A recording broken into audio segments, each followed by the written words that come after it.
Pune cold drink हाऊसचे मालक लच्छू धनवानी याने मुस्लिम समाजाच्या भावना दुखवणारी व समाजात तेढ निर्माण होणारी आक्षेपार्ह पोस्ट शेअर केल्याप्रकरणी लष्कर पोलीस स्टेशनमध्ये मुनव्वर कुरेशी, अहमद सय्यद, जावेद खान,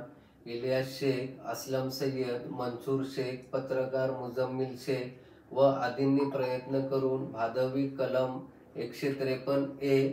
195A, 298 तसेच माहिती तंत्रज्ञान अधिनियम 2000 नुसार 66A प्रमाणे गुन्हा दाखल करण्यात आला असून मुस्लिम समाजाच्या वतीने advocate Navgire madam, Atul Sonawane, Dhanashree Borade, MM Sayyed, Pravin Jagtap, Farah Sultana यांनी युक्तिवाद केला असून पुणे कोल्ड्रिंकचे मालक लच्छू धनवानी यांना लष्कर न्यायालयाने 2 दिवसाची पोलीस कोठडी सुनावण्यात आली आहे।